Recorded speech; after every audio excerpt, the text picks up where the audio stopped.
Hi, everyone. I'd like to apologize because I haven't done a live stream in quite a while. And I just felt like I needed to do something different. And it took me a while to figure out what it was I wanted to do. So here I am. And I've decided I want to do some new material and I want to do it interview style. And I'm going to do an interview 1 week a month. And the content is going to be a bit different. We're going to focus on leadership and diversity. I think this is really relevant right now, and I think it's probably always relevant. Leadership is one of those timeless issues. So we're going to focus on that. And where is this coming from? Well, I've been doing medicine for 30 years, and in that time, I've only had 2 female CEOs.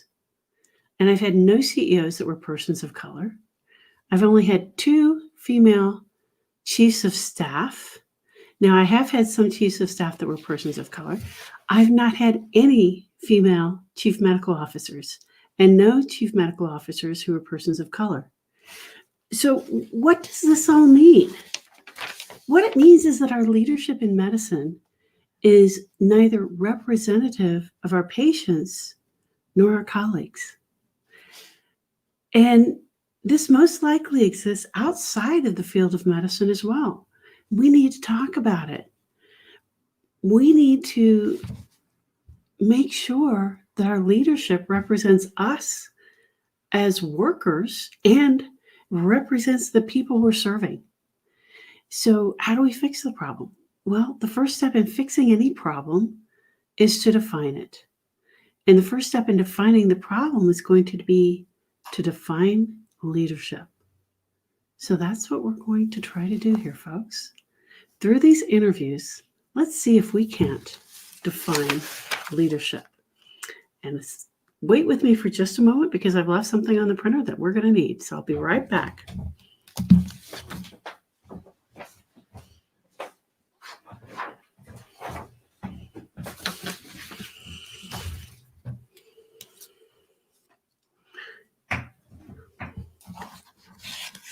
It's been wild and crazy this week, and I'm not as organized as I'd like to be, but I'm not sure I'm ever quite as organized as I'd like to be, but we're going to go for this today, all right? So for our first interview, I'm bringing on a colleague who I really, really enjoy working with. His name is Dr. Joseph Charles. He is one of our OBGYNs, and he's one of the best OBGYNs I've ever worked with. He has been in medicine for 23 years. And I'm embarrassed to say this, but he sent me some introductory information and I do not have it in front of me. Joe, I apologize. I'm going to bring you right on and tell me, you've been married for how many years now? So as of last summer, it's been 30 years. 30 years. That's amazing. And you have 2 children? I have 2 children. I have a son, my oldest, who is 21 years old. My daughter is 19. My son is currently enlisted in the United States Air Force. He works in intelligence. And my daughter is a junior, soon to be senior, at the University of New Mexico. Oh, wow. That's awesome. And you right now are a traveling physician. I know you've worked several different roles in medicine as an OBGYN, but you're a traveling physician right now. Is that correct? Yes. Right now, the bulk of what I do is traveling. I originally, I would say, almost got forced into opening my own practice right out of residency. And I did that for about 12 or 13 years. And then I transitioned into an employed physician. I did that for 6 years. And then in the last year, I've actually just been doing locums where I travel different hospitals. I actually have privileges at I think 4 or 5 hospitals in New Mexico currently, and I kind of do the rounds at those hospitals. So you came straight out of residency and opened a solo practice? Yes. I didn't realize that. Yes. That's amazing. There's a story behind that. And I'll give you the very brief version. Is I got hired by a guy who was who was not very truthful with me as to what was going on with his practice. And a month before I was to move to Gainesville, Florida, he told me we were going to be in Lake City, Florida instead, which is a much smaller, much rural town. And so we moved there. But as he was trying to get privileges, he never was able to get privileges at this new location. And he had lost his privileges at all original place that we were supposed to be at.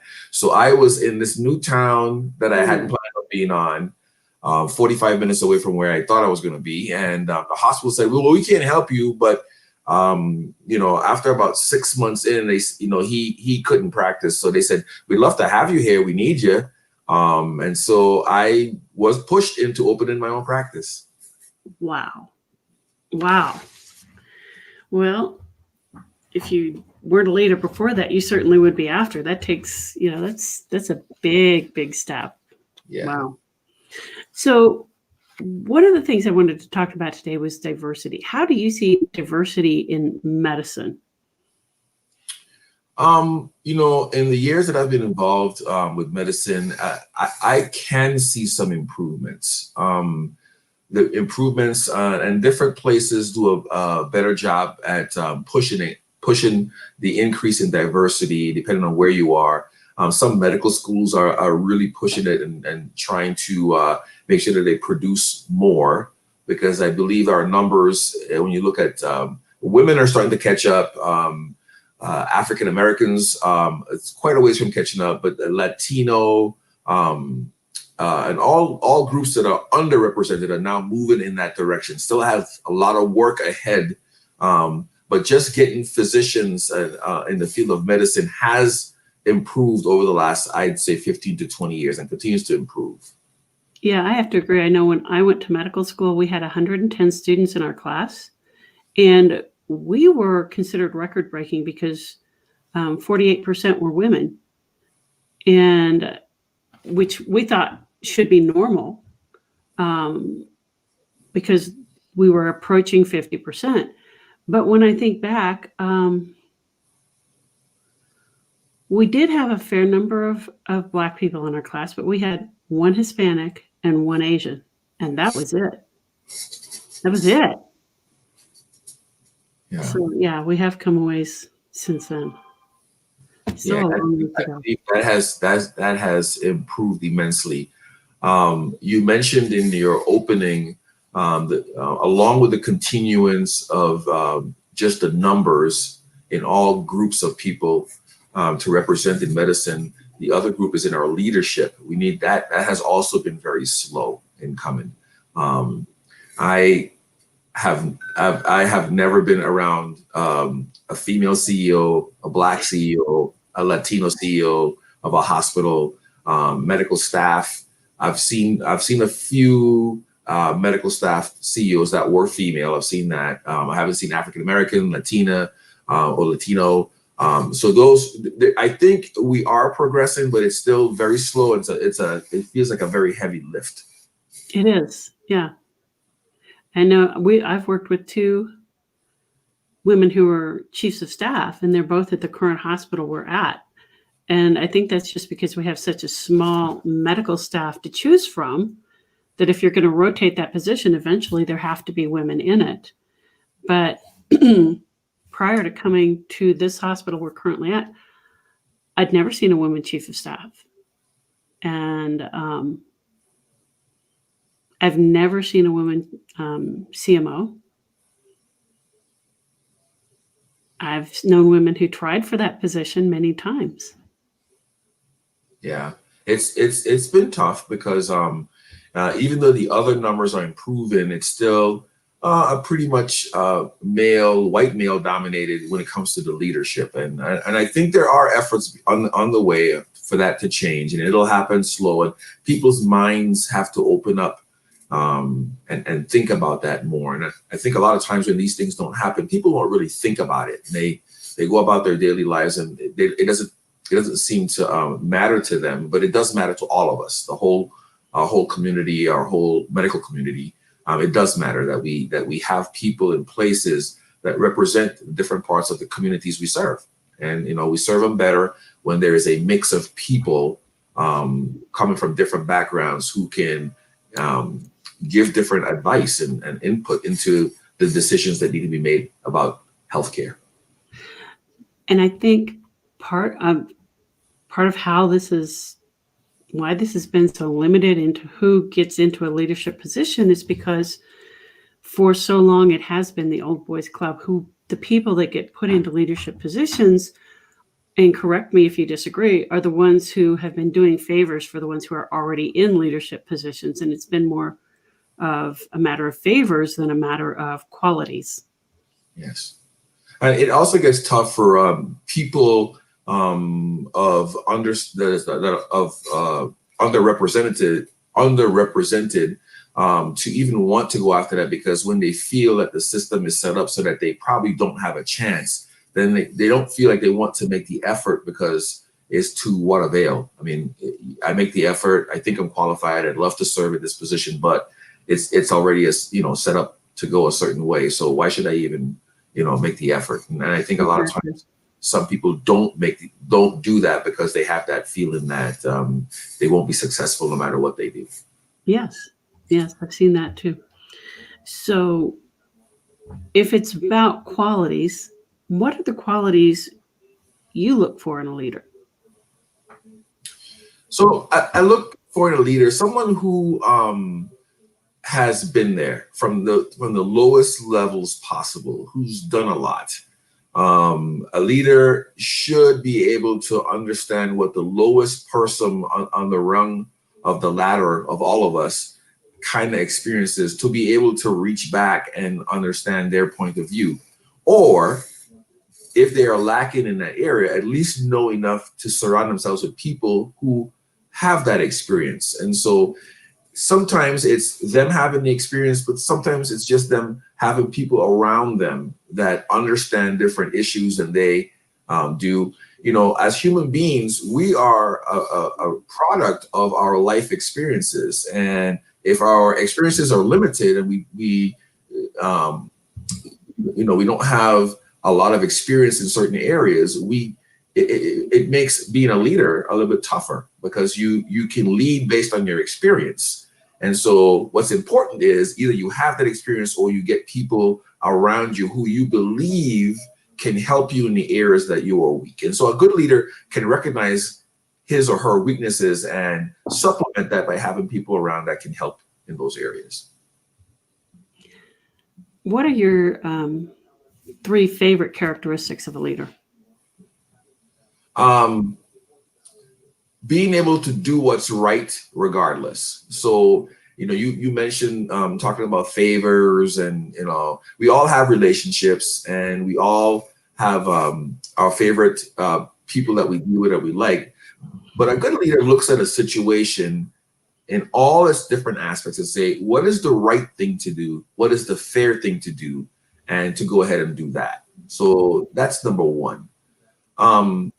The other thing too is to have some sense of compassion, empathy for other situations when a situation comes up that they may not have seen before, but able to see beyond maybe not just what the rules are or how we've always done things, but to be able to expand their minds and say, well, here's a pretty unique situation. How is this different from other situations? And try to feel or sympathize, empathize with other people, and make decisions based on what is this new situation like. And then the third thing is a sense of fairness to treating everybody pretty much the same, and not making it clear that if something happens to one person, this happens, but if it happens to the other person, it'll be slightly different, because that does not exude confidence in that person's ability to do to be fair. It's really hard to get people to follow you if you're inconsistent like that. Yeah. What is one thing you've seen someone in a leadership position do that you really did not like? Something that I don't want to say that a leader did, because that's not really what a leader does, but a negative quality that you saw someone do that was someone in a leadership position. Well, from a personal standpoint, many years ago, I was at a hospital, and I watched the CEO of a hospital. It was very clear what the right thing to do was, and it involved me personally, so I remember this very well. What was the right thing to do? I've had more than one CEO do this, and they just capitulated and didn't stand up for what was right, where clearly most people could see what was right, but catered to the few who were more influential, who had more pull at the hospital, and made a decision or allowed things to happen based on what those people wanted. And it was very clear to just about anybody who looked at the situation what the right thing to do is. And that goes back to one of the characteristics you heard me talk about earlier about being able to do the right thing. Recognize the situation, do the right thing. Just do the right thing.